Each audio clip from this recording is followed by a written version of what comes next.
happens. Okay, so Janmadhyasya Yataha, which basically means the birth of the birth of the particular prapancha, that is the universe that we see around. It is from Brahman. The origination, the maintenance, and the disintegration. Everything is from Brahman.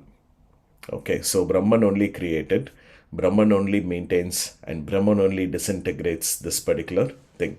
Not only is he the source for the whole creation, he is also the force behind the whole creation, and how he is also the support for all of us. That is the reason why we call God as Narayana. Ayana means support, Nara means man. So the one who supports man basically is called Narayana, right? Ayana is basically the chair is Ayana. So I'm sitting here, in the chair is supporting me. So I'm the Nara. I'm the man. Nara means man.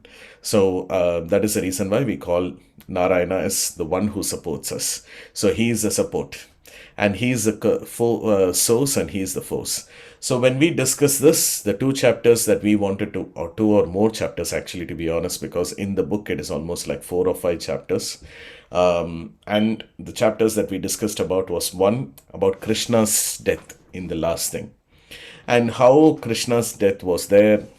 And I was going through the particular thing, and then what happened after that, where what Krishna leaves a letter, and what letter he leaves, how does he write, and whom does he give it? He gives it to Daruka, his charioteer, and the charioteer doesn't die. Charioteer actually comes and gives that particular letter to Arjuna. And what did the letter say? The letter said, Arjuna, in 10 days from now, this whole city will get drowned in the sea, except for my house. So I have a job for you. It is a command. And what is the command? Command was to actually take all the women from the Yadava clan, and also any children, any babies, anyone who has actually been saved from the Yadava clan, take them back to Indraprastha. Indraprastha is where basically they are there. And what happens after that, we discussed that particular part where Arjuna actually gets shocked when he gets this letter from Krishna. He is still in Dwaraka, but at that particular point of time, he doesn't know that Krishna is no more till Daruka comes and gives this particular thing, letter. And after that, he feels sad, but unfortunately, he has to gear up, and he has to bring the women and everybody. And what happens there, Charan would remember, he takes all the women, he takes everyone. Yes, so he goes to, when he's crossing Punjab, what happens in Punjab? Like the thieves from the forest come to attack him, Yeah, barbarians. barbarian. And Arjuna couldn't do anything because he couldn't aim his arrows at the barbarians, and he ran out of arrows. He doesn't run out of arrows, but what he does is he is not able to use the bow. So he starts using his arrows as this thing, and he starts killing them. Why? He forgets all the mantras. And because he forgets all the mantras, he starts kind of using the arrows in his hand, and he kills as many people as possible. But what happens? He is not able to protect them all. So all the Yadava women, a lot of Yadava queens, a lot of Yadava women basically get taken away by these people in Punjab, by the people, forest people in that place. And Krishna is Arjuna is completely dejected, right? And what happens? Whom does he actually protect though? Krishna's grandson. Yes, only one of Krishna's grandson. What's his name? Vajra Vajra. something. Yes, Vajra rather than Vajram. So he protects Vajra. He protects Vajra, and he takes him, and he takes other ladies basically. And what does he do? He goes to Indraprastha. Whoever was whomever he could protect, he takes them and he goes to Indraprastha. He leaves them there, and then he realizes that the Pandavas, Indraprastha was their office, there was their kingdom. But after the particular war, because of so many deaths, with all Drona dying, all the people who were there, Bhishma dying, everyone, all big scions who have died. Then what do they decide? They decide, okay, Indraprastha is my kingdom, but the bulk of the time I'll stay in Hastinapura. So, where are the brothers? They are in Hastinapura, all the remaining brothers, and Arjuna would have actually gone, left all those people, and then he would just bring Vajra with him to Hastinapura, right? And there he comes and he breaks the news. He says to all the people, all the other, to his brothers, what happened, wherein he says how Krishna is no more, okay, and we have been orphaned, and all that stuff happens, and how they cry, how they feel bad about the whole thing. Then they start asking the reasons. How can it happen? So Dharmaraja says that reasoning, he asks, every fight that we have had, it is for one of the three reasons. There is only three real motivation factors for a war, right? One is wealth, one is women, and the last is dominion. Dominion means land, like all that things. But then he says, in the Yadava fight, I can't see any reason for this fight, because Yadavas had all the riches that was there. They had plenty of riches. The women basically were very virtuous. They always took care of the men. They took care of the family. They took care of their husbands. There was no any bad thing or anything like that. So why did they actually fight? And why did they kill amongst each other? So father-in-law was killing son-in-law, father was killing son, son was killing father, and people were killing in between themselves as well. Although the trigger started with one, as I was explaining, but they were killing. So they didn't understand the reason. So Dharmaraja starts talking and things. So we discussed about that. And the concept that the Dharmaraja was telling was, for an effect to happen, there should be a cause. There should be a cause and an effect. Cause and an effect. That is how this particular thing is. And what is the cause for this? Because it was a yajna. They did the yajna. It was such a massive, beautiful yajna. And after the yajna was done, they did all the things that they had to give to the Brahmins and everything like that. They did. And Krishna himself presided over the yajna. So it was a beautiful place, Prabhasa Kshetra, full of this thing. And how did this suddenly start from food? They start drinking after the yajna is done, after everything is done. They start eating, they start drinking, and all these things happen. So, what is the cause and effect for it? And here, Swami very beautifully, I would like to read a small paragraph from the Bhagavata Vahini. Basically, because Swami actually answers it in a very different way. Because normally you would say there is a lot of stories with it about the iron lump, and how that iron lump basically became something which ended up as Krishna's death and everything. But here Swami doesn't go through all those things. Swami answers this in a very different way through Arjuna himself. Now this is Arjuna after he has got the Gita. Okay, so he is much more wiser, he is older. And here Arjuna says, my dear brother, we see the outer circumstances, the processes which result in the final event. And in our ignorance, we judge that this set of causes produce these effects. Okay, so these normally we judge and we say this is the cause and this is the effect. Okay, we guess the nature of the emotions and feelings from what we gauge from events. But circumstances, events, emotions, and feelings are all simply instruments in his hands, serving his will and his purpose. So not only are we his puppets, basically, what Arjuna there says is, even the circumstances, even our emotions, even how we feel, okay, even all the events basically are completely in his hands. Okay, he is the boss. So he says he uses them for his plan and brings about the fight he has willed. He is the embodiment of time. He comes as the master of time, and through some denouement of the plot, he finishes the drama. Okay, so he's the director whenever he wants to finish. So if you come to the end of the particular movie, you would see that every problem will get resolved. When you see series, Netflix series, you'll be watching, and the last two episodes, you would see that everything is coming to an end, and the script writer will be closing everything on one by one by one. Okay, whatever open things he had kept, he will be closing. Every character will be coming to an end. In the same way, in this scenario, he is basically the master. And what he is doing is, when he decides, he just finishes the drama. That's what this is Arjuna talking. Okay, that which brought about birth brings about death too. He finds reason for both in the same degree. Do we seek to know why there was a birth? Then why seek to know why death occurs? It occurred, that is enough. Reason finding is a superfluous occupation. So here, the reason why I read that particular passage from Bhagavata Vahini is because there he says there is no point in pondering over the reason. Okay, he willed and it just happened.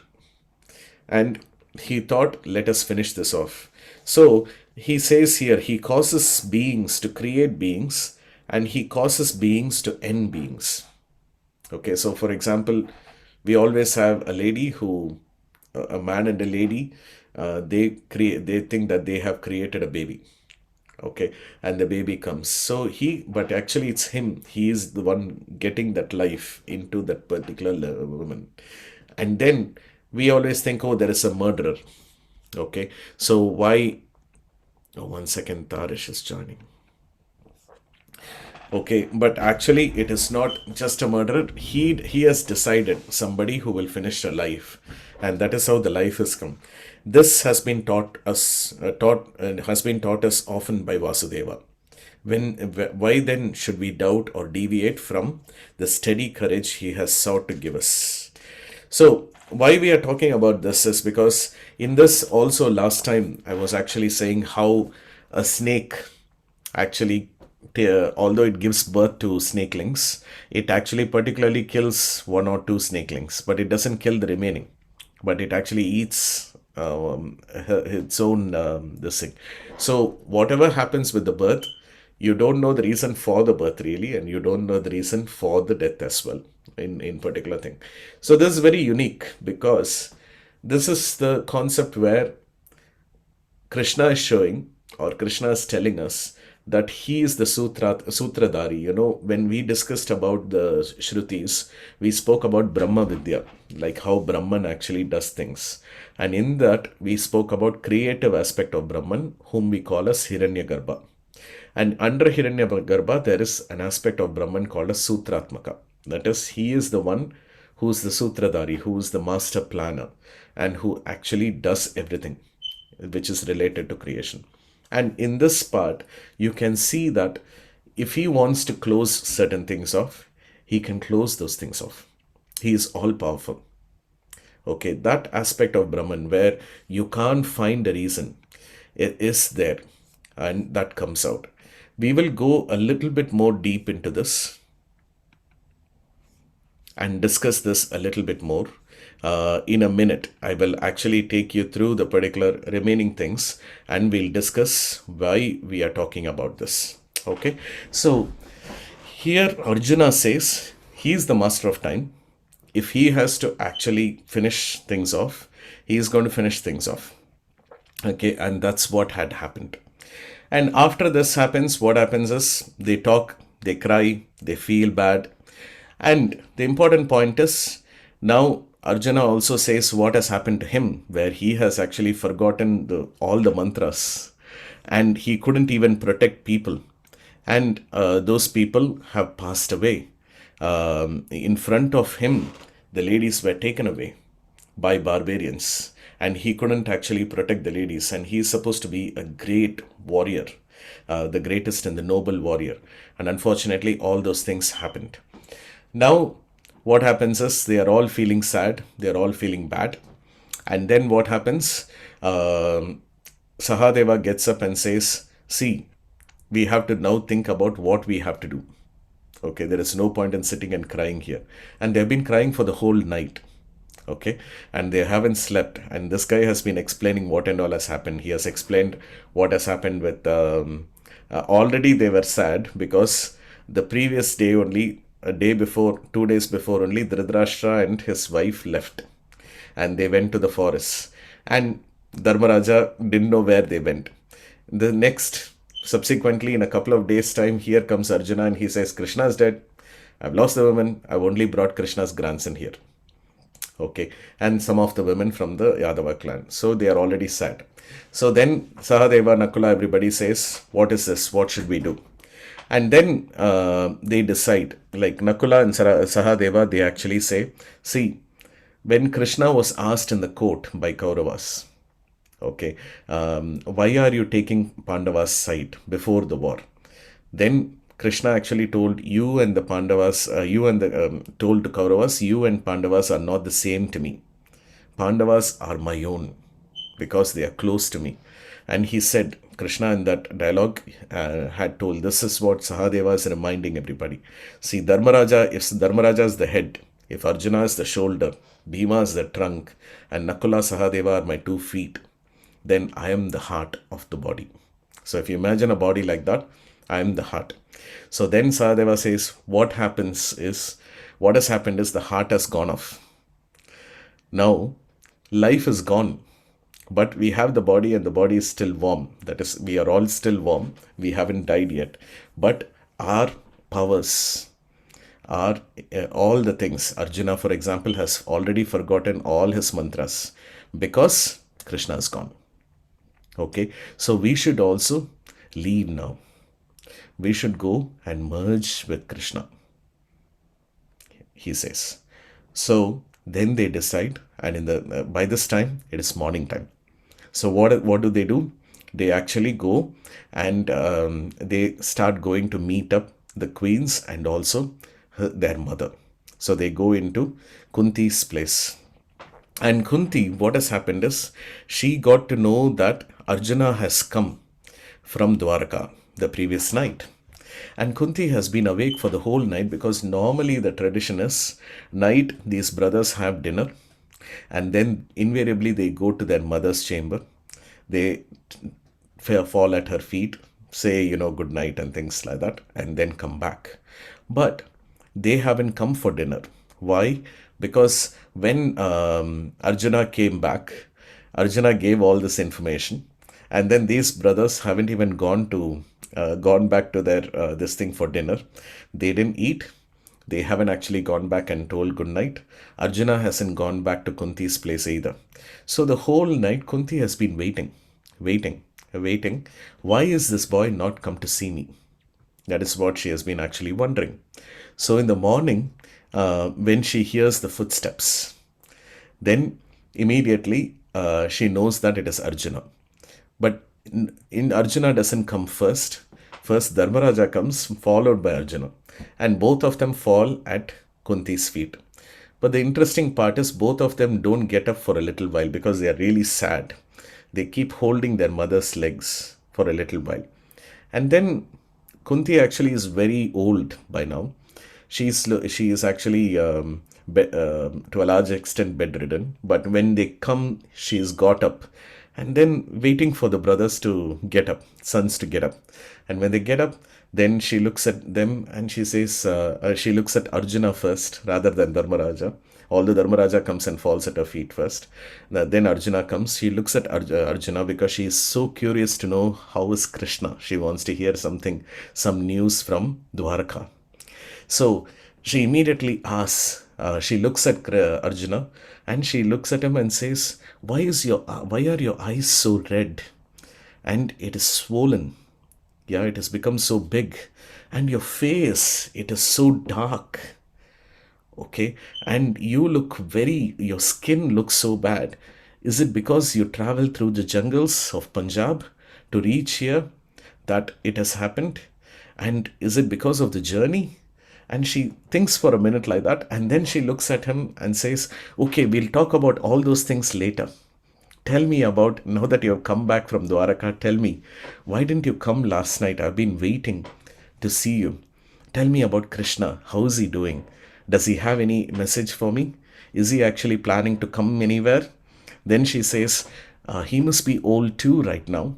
So is he actually able to walk and move fast? Will he ever come again to Hastinapura?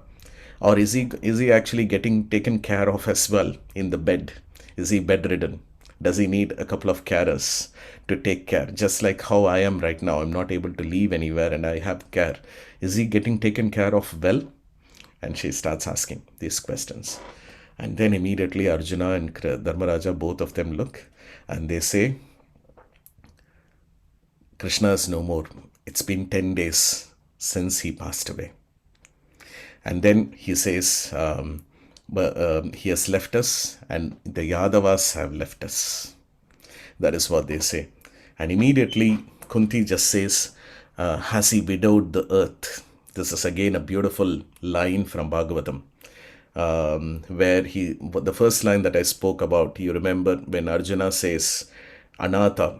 Anatha is a very famous word for orphanage, in Anatha Ashram and things like that. That came from Bhagavatam, Anatha. Like without a Nath. Nath means the hero. Anatha means without a Nath. And Arjuna says, we have become orphans when he says about Krishna leaving to Dharmaraja.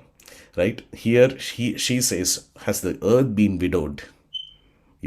Because the hero of the earth has she left. And she says, Vasudeva, and she actually screams like that, and she falls down and she dies. So straight away, that minute, when she hears that Krishna is no more, she falls down and she passes away. That's the end of Kunti. So immediately, Arjuna screams because, look, just now he has heard the news about those things, all these things happening. And straight away now he sees that his mother dies in front of his eyes, right? Falling down. He immediately sits down. He folds one of his legs and takes Kunti's head in his lap, in his left thighs, keeps her there, and he starts crying profusely. And he says, Krishna has left me, and now my mother has left me. Okay, and she is also no more, and he cries. And that's when basically, if you see all the servant maids around, they get to know the news, and then the things pass, and it goes to Draupadi and Shubhadra. And they both come in, and they ask, and they get to know that Krishna is no more. And now they could see that Kunti is also no more. And the only person who doesn't cry there much is Dharmaraja. All others were crying. Even when Krishna's death was told to Arjuna, when Arjuna talks about his death to his brothers, it was Dharmaraja who spoke first, asking for the reason, because all others were still crying when he spoke first. So this one, what happens? Dharmaraja is the one who's not crying much. And then Dharmaraja actually says, everybody is crying. Now they get to know quickly, the whole city gets to know that Krishna has passed away. First they say, oh, Kunti has passed away. How did she pass away? Oh, Kunti heard that Krishna is no more. Is Krishna no more? And then everybody starts screaming and crying. And Swami says here that some of the people in Hastinapura, they went and they started hitting their head on the walls of their houses because they couldn't bear the news that Krishna is no more. They had so much love for Krishna that they were actually really crying. And then Dharmaraja gets up. Now Nakula, Sahadeva and Bhima also come into the room. And then Dharmaraja gets up and says, this is done. Everybody keeps looking at Dharmaraja. Then he says, my mother's fortunate.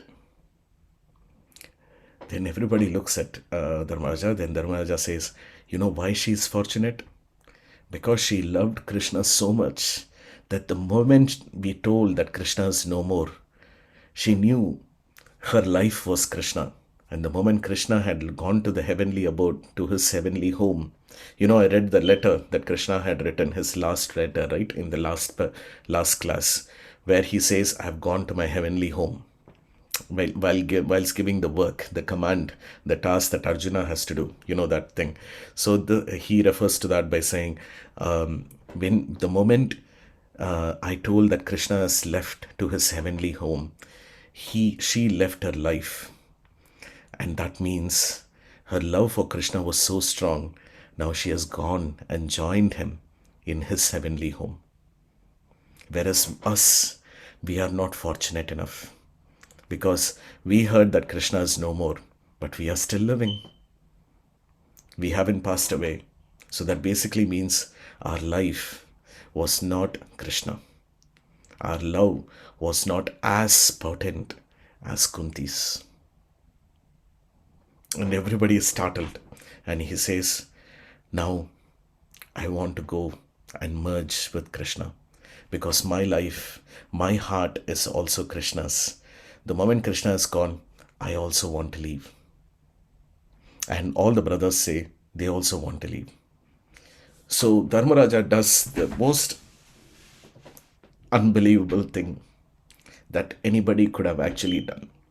He says, he calls his brothers, and he calls Bhima, and then he calls Nakula, and to Bhima he says, "Prepare for the funeral of our mother. Take Nakula's help." And he looks this side, the other two brothers, Arjuna and Sahadeva, were there, and he looks at Arjuna and he says, "Prepare for the coronation of our grandson, Parikshit." Two sets of commands, and all the other people are crying, and they are thinking, how come this guy can handle so much agony and so much pain and such a tragedy in such a equanimous way? How is it possible for a man to handle that kind of agony in such an equanimous way? So they are startled. And what happens? Bhima goes, and along with Nakula, he starts preparing for the funeral of their mother, Kunti. And this side, Arjuna goes, starts conversing with Kripacharya, who is now the guru of the palace. And he says, "Start preparing, get the Brahmins, let's have a coronation." Then Kripacharya says, "Coronation? Bharata, this is the biggest kingdom of Bharata, this whole place. And you're talking about coronation. Normally, it is planned months in advance. We call all the people, we call all our rulers, and everybody has to come. Then it's a massive coronation that happens. And you want coronation now. How can it be done?" Then immediately Arjuna says, "No, no, we want to get it done quickly and go make it as the simplest coronation ever possible." And then Kripacharya calls the Brahmins, gets everything done, starts working on the whole thing. That's what Swami talks about. And he arranges for a very, very simple coronation. And then on the other side, Bhima arranges straight away for the last rites of Kunti. So the brothers go, they set fire to the body of Kunti. They knew when they were doing it, they knew that the life of Kunti has already, the soul has already merged with, gone to the heavenly abode of Krishna.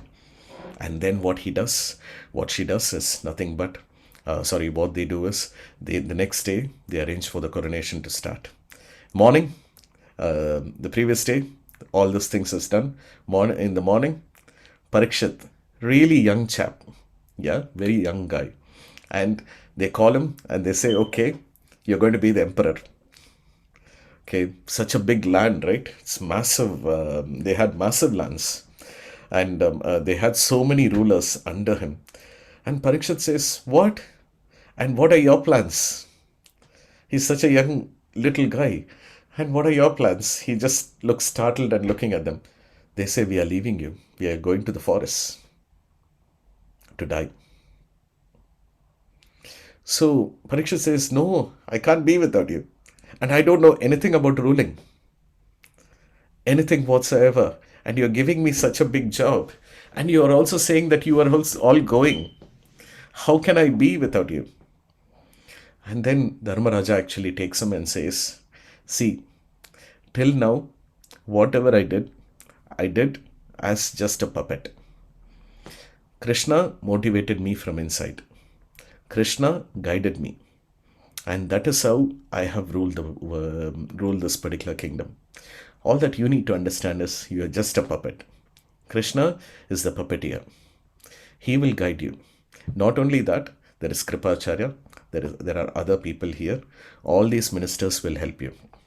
And you make sure you are basically somebody, you follow the Dharma and rule the land, you will be fine. Then Parikshit says no, and he starts crying. Then he says, you are in our dynasty, Bharata dynasty. There can't be a sheep amidst lions. There's again beautiful sentence in the Bhagavatam where he says, there can't be a sheep amidst lions. Okay, you have born in this dynasty of lions. So you can be, you will be a lion. Don't worry. And then he actually says, I'm leaving. And then he puts the beautiful coronation crown on Parikshit. And what does he do next? Who's the other ruler who is there? Other prince who is there in that place? Charan? Vajra. Yes. Vajra. So the other only other prince that he has is the Yadava prince. So he calls the Yadava prince, that is Vajra, Krishna's grandson. And he actually takes a diamond-studded throne. First he says, this is Parikshit. He is the emperor. Then immediately Vajra bows in front of the emperor because they are kings under the main king, under the emperor. And then he looks at Vajra and takes a diamond-studded throne, and he actually keeps on Vajra and he says, you are the ruler of the land of the Yadavas now. Now both of you be very close, be always together, and trust each other and rule. You will be fine. And then he does the most interesting thing where he actually says, I'm going. And when the brothers basically decide that they are going to actually go to the forest, normally when they go to the forest, if you think about Dhritarashtra, Vidura talking and Dhritarashtra going along with his wife and everything like that, they go and they feed on tubers, fruits, and they meditate like that, right? But the Pandavas felt so sad that all these things have happened. They wanted to actually just die. So the five brothers, what they decide is they take a vow. It's called Mahaprasthanam. Mahaprasthana means they take a vow saying they will walk in the northern direction till they die. So they are walking towards death. And what did they say is, they said, I'm not going to eat. I'm not going to drink. I'm just going to walk. And I'm going to keep thinking about Krishna all through walking. And whenever this body is going to die, let it die. It's crazy, isn't it? Absolutely this thing, because they were so sad. They took the Mahaprasthanam and they started walking.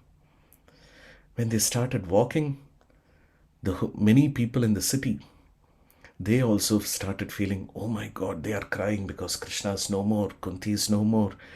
They are also crying, and they feel, we will also come to forest. We will also die like that. Because a world without Krishna, we can't live in a world like that. Just like the Pandavas, we also have so much love for Krishna. And they also started walking behind. And Draupadi also starts walking behind the Pandava brothers. And many people start walking behind.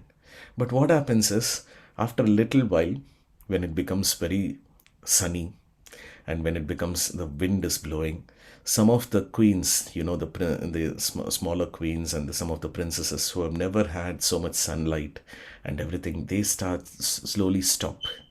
And they say, they just touch the feet, the ground where the Pandavas have gone, and they just go back. Then some other people, after a little while, once they enter the forest, they think, oh my God, there'll be a lot of animals here, wild animals here. It'll be very difficult. So they all start going back. Like that, everybody starts going back. Only Parikshit is the only one who says, I would like to go, but the ministers and Kripacharya hold him back, so he can't come. But anyone else who started walking, they all start going back after a little while. So there is a difference between telling and there is a difference between really doing it. So these brothers, basically, they were doing Mahaprasthanam. They weren't wanting to eat. They weren't wanting to drink, and they are just walking up, right? So it's not easy, right? And then Draupadi is coming from behind, and she's telling, "Wait for me, kind of wait for me. I'm also coming, but I can't walk any further." And they are just walking, right? And they are not listening to her. They are not stopping for her, and they are just walking up one by one by one. And slowly Draupadi also realizes, okay, my husbands are leaving and going, which basically means this bondage that I have with them is breaking up now. They are breaking all bonds. And all that they are thinking is only about Krishna. So all the attachments are going. They are getting completely detached from this particular world. And they are just walking up. And Draupadi also starts thinking about Krishna and starts walking. And first to fall down is Draupadi. After one point of time, they've been walking up. She's thinking about Krishna, all the lovely things Krishna did for her, like giving the sari and all those things.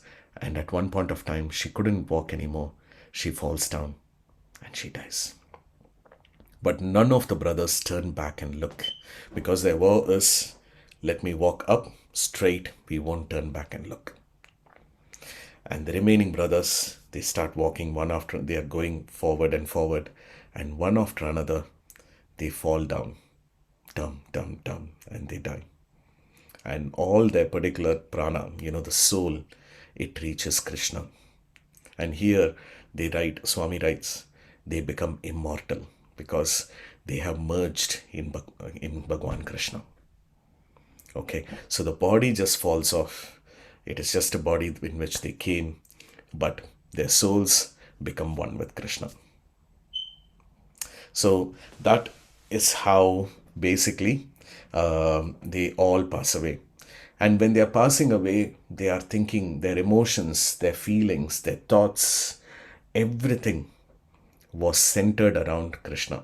Because when they were walking, they didn't think about anything else. They weren't thinking about food, they weren't thinking about water, they weren't thinking about anything. All that basically was there in their head was just Krishna. And they wanted to reach that destination of Krishna. And they fall down one after another and die. And they reach Krishna. So that is where the chapter ends.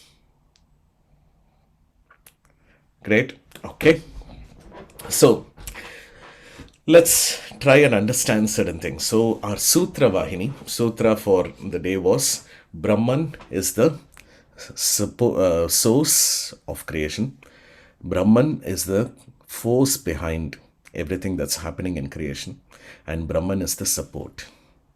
So when the support was gone, he was the force. And when he took the force back, then all these people, basically who were completely there in his instruments, they all passed away. That is the point that was happening. And that is how the Pandavas ended their particular life. Now, when you think about it, people might say, oh my God, this is a really sad story. But on the other side, if you think about it, all these people merged with the divine, right? And they finished. So imagine their love. So let's try and dissect why this is happening.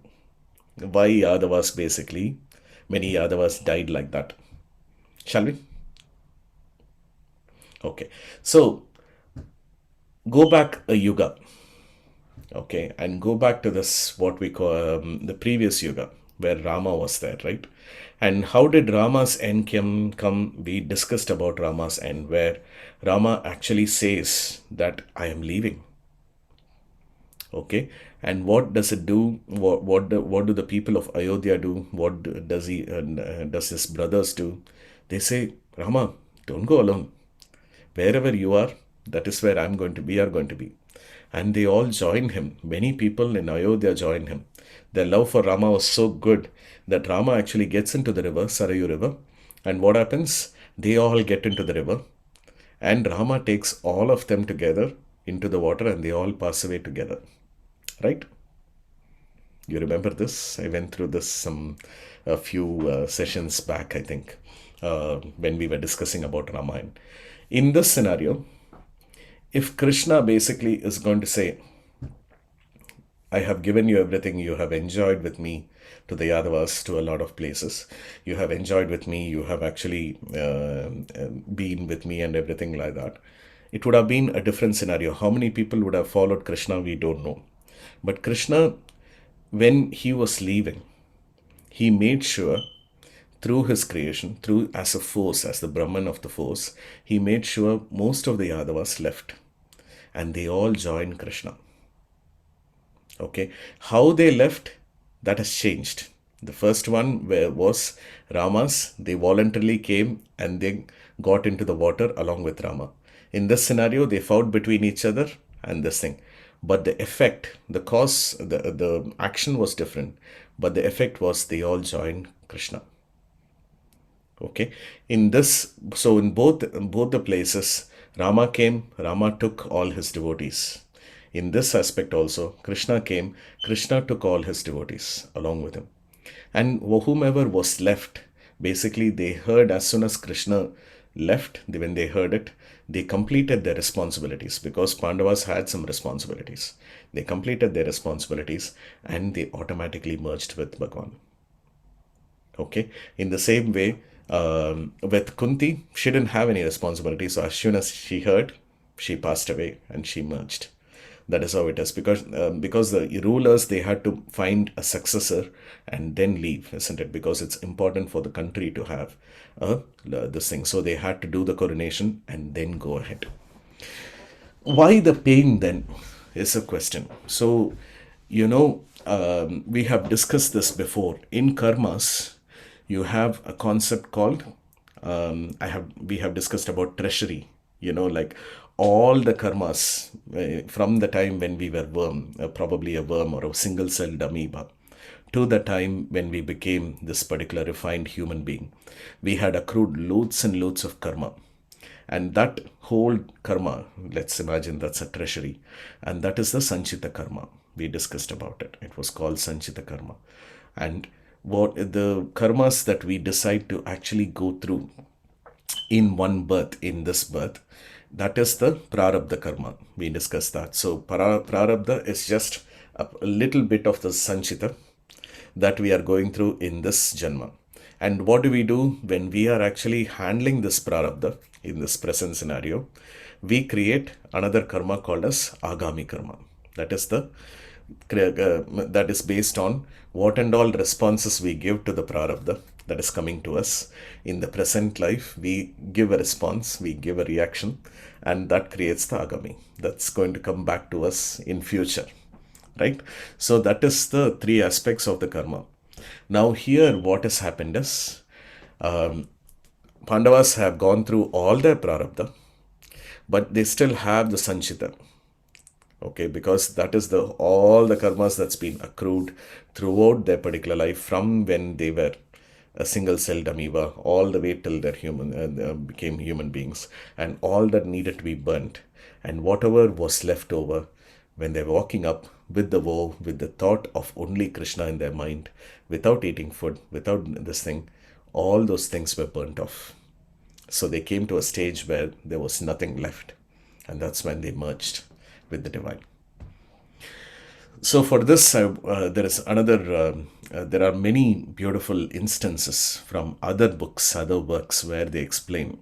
Like in Tamil, there is a book called as Periya Puranam, and it's about Shaivism.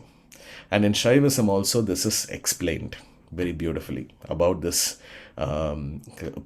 karmas.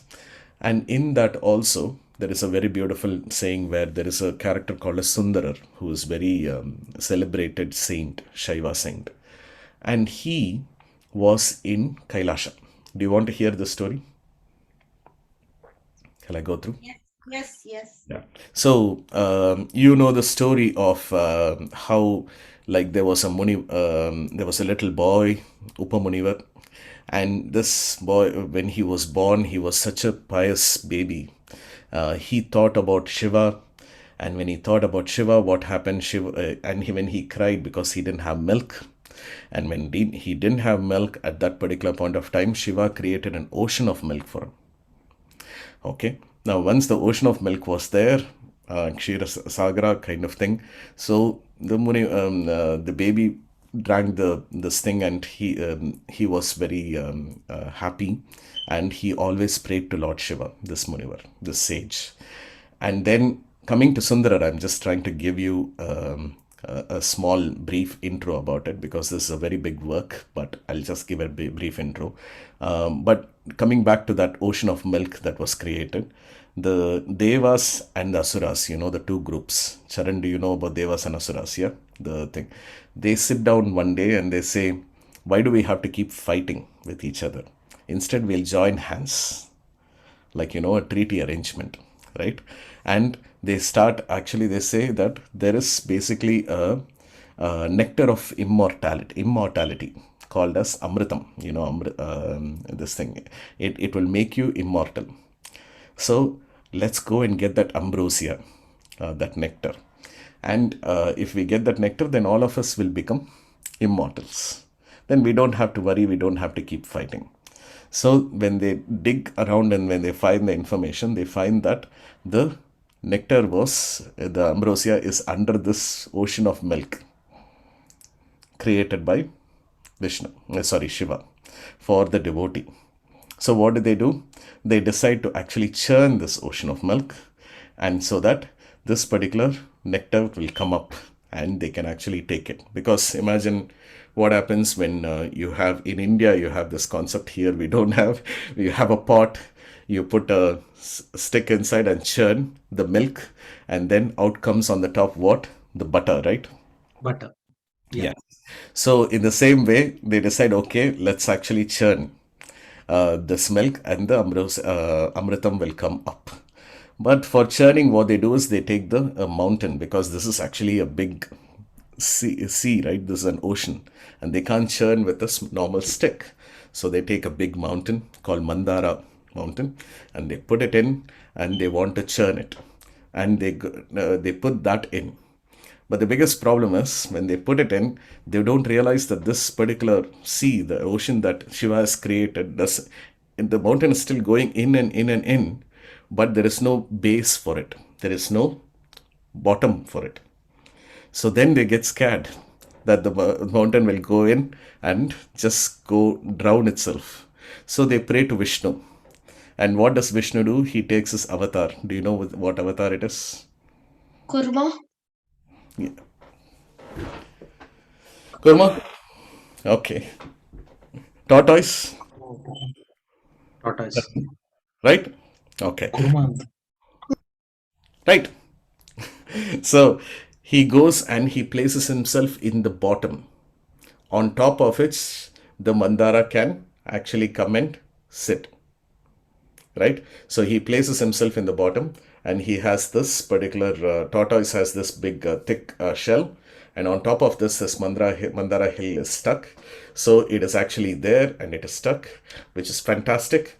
Stage is set so that they can drill it on. Only problem is now they need a rope. So they ask a particular snake. What snake is called? What's the snake called? Vasuki, right? And they decide Vasuki. they will get the Vasuki, the long snake, and they will actually do this, and then the Amritam wine can come out. They ask Vasuki, and Vasuki says, okay, I'll help you, provided you also give me a little bit of the nectar. So she says, okay. But Vasuki also doesn't understand how difficult a job it is. So between Devas and the Asuras, there is a discussion again as to who will hold the snake. So Devas decide they will hold the tail of the snake. And this thing, Asuras decide they will hold the neck, obviously, of the snake, the face and the neck. Now, when they are doing this, the Asuras are holding the neck of the Vasuki so strongly that Vasuki is kind of gasping with so much, she's not able to handle it. In the meanwhile, what comes out? Hala Hala. You know the Hala Haladara Shambho? We sing that, right? Hala Hala comes out, which is a poison. And this poison is so poisonous that in the air itself, all the many of the asuras and all have started falling. A lot of devas start falling. And what happens at that time? At that time, they start praying again. This time they pray to Shiva. And then Shiva actually asks one of his assistants in Kailasha, whose name is Sundarar. And he says, go and get that hala hala. So he runs and gets the hala hala poison before it kills everybody. And then Shiva takes it and he drinks it. So Parvati stops the poison from going, so she holds it like that. And Shiva becomes, his throat and everything becomes blue in color. That is the reason why we call him Neelakanta. Neelakanta, you remember that? So bhajan again. Yes. Neela means blue. So this story is there, very interesting story. And then why am I telling you the story? So there is a lot more into it, but I just told it in a very brief fashion. So the one who brings this to Shiva, the hala hala poison, is Sundarar. He is an attendant in Kailash, and he is a very pretty boy, very very good looking boy, very attractive boy, and he got called himself as Alala Sundarar. In Tamil, they call him Alala, means Hala Hala Sundarar. In the Periya Puranam book, he'll be called as Alala because there is no Ha in Tamil. Okay, there is only a A in Tamil. So, what happens there is the Sundarar guy, basically, when one day he goes and he actually is able, his main job was to give vibhuti to people who come to Kailash, to meet God, to meet Shiva, and also get flowers for Shiva every day in the morning. So he goes to meet to get some flowers. At that time, a couple of girls who are attendants of Parvati, they would come to take some flowers. And for a minute, for a nanosecond, think about it, not even a minute, a nanosecond, Sundara looks at those girls and he gets a feeling of attraction. So just because he gets an attraction immediately, he is actually told by Shiva that you need to go to earth because you have got desire. So you can't be in Kailash anymore. You desired two girls. So immediately Sundarar says this very important thing. This is where I wanted to actually come. Sorry, I had to go so much into the other story to bring it here. I even went into another avatar of Vishnu from Krishna avatar. So Sundarar says, see, I have accrued some karma. Yeah. Now you are sending me to earth. Make sure I don't get any agami. The moment my existing prarabdha finishes, I want to come back. So you need to take responsibility that you will come and intervene in my life. The moment I'm going to get more agami karma, at that time you need to intervene and you need to actually remind me of who I am and make sure that I come back to Kailasa. So Sundara comes down. He is the most beautiful one. Sundara means beautiful, attractive, and he is a very beautiful one. He comes down, he is born, and the local king looks at him. He becomes very happy. He adopts him, and he is so pretty and everything. He grows up into a very nice boy, and then the king basically looks out for a beautiful girl, and he is about to get her married. And on the day of wedding, a old man comes, that is Lord Shiva, and stops the wedding and says, you are my slave. You can't actually marry anybody. Then immediately this boy can't understand anything. Says, I don't even know who you are. Then he says, you are my slave. Then take me to where you are and everything. And actually the old man takes him and he goes into the temple and he goes into the sanctum sanctorum of Lord Shiva. And that's when Sundara I understands that it is actually Lord Shiva who has come, and he has come to remind him. Because if he would have got married to that girl, he would have built up more agami karmas. and that would have actually tied him to earth. You can't leave earth with karmas, because our problem is that we go for a prarabdha, we do reactions with that, you get more agami, you stay here put, you are not burning everything off. That's the reason why Krishna said, just tell that every action that you do, you offer it to me, then there won't be any karma. You will burn it off, then you can come. Otherwise, if you don't offer, if you don't do the karma yoga, then you can't be in union with God. That was Krishna's main thing in Bhagavad Gita, right? So this one, the important point is, they had to burn off all the karmas. That is the reason why Pandavas had a very difficult time. Even now, if you see, a lot of very ardent devotees of Bhagwan, of God, if you look at them, they have very difficult times in their old age. And that's because they are just burning off so that Swami can actually take them and they can merge in Swami. That kind of thing. And that is this concept of Pandavas. So later on, actually, Sundarar gets married to two other girls. Okay. And they are called Parvayar and Sangliyar. Like, so when they talk about it, you might actually think, how come he married two girls? And that's where the explanation comes in Sundara's life. You know, the two girls whom he liked in Kailash, they had come down and they had to go back as well. So they got married to him, they lived with him without creating any extra agamis. They served Shiva, and they went, all three of them went back to Kailash. That is what that book is all about. So this agami karma kind of thing, when we talk about it, we have to think about those things. So death is not always a negative thing. Here it is basically something where they burnt everything off, the Pandavas, and then they left. So that was a very important part that we needed to discuss in that part. You know what I mean? And one thing, the letter that Krishna wrote, his last letter was, Arjuna, this is my command. Carry it out without demur to the full. Execute this task with courage and earnestness. Okay. Then Krishna elaborated with the following words. I have accomplished the mission on which I had come. I shall no longer be in this world with body. So I shall no longer be in this world, comma, with body, which basically means he will be there, but his body is not going to be there. You have to be very careful in the way in which he wrote his letter. And then, I'm departing.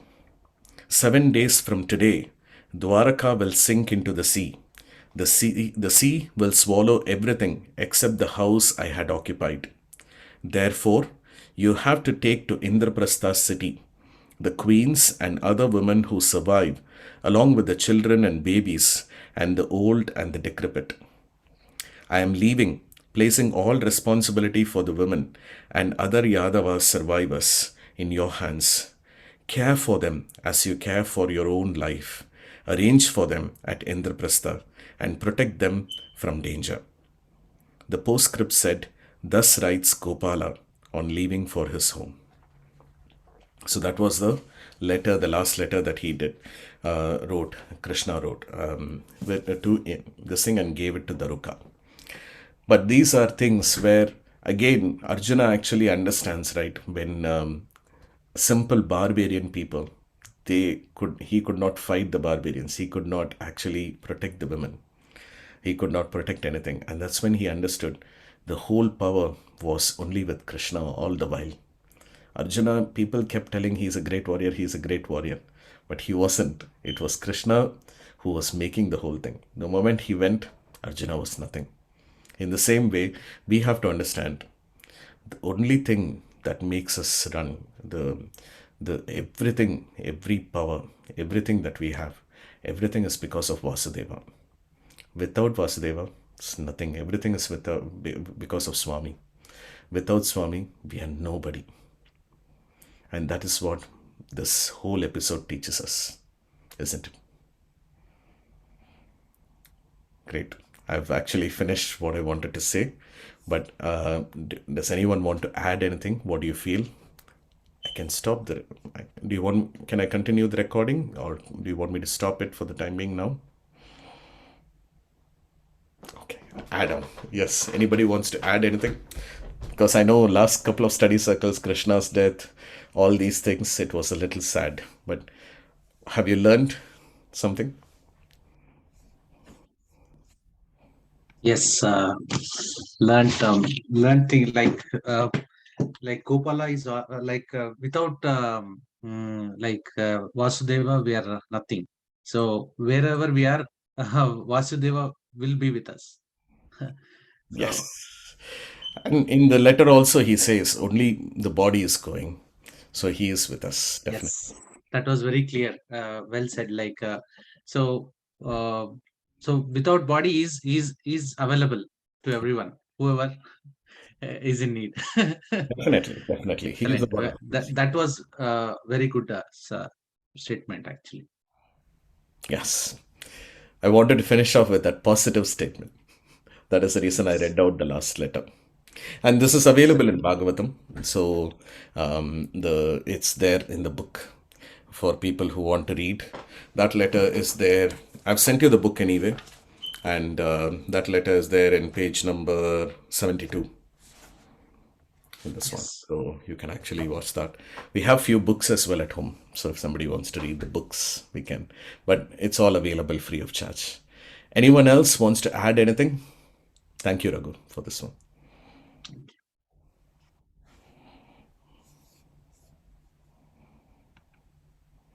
Tarish. So Gayatri wanted those books. If you can tomorrow when we meet, can we get the book? Yes, yes, definitely. I can give you that. That should be no problem. Yes. There are Okay. few of those, and our library doesn't get used. So if she wants to read, yes, why not? And of Yes. course, Thank all you these so books much. now people have just released it free of charge on YouTube. Sorry, on Google as well. So that is the All reason right. a lot of people don't take Okay. Then printed books. But I've it's shared the books anyway on WhatsApp. okay. But I Uh, can give the hard copy to her. so hard copy will help. That uh, screen time will like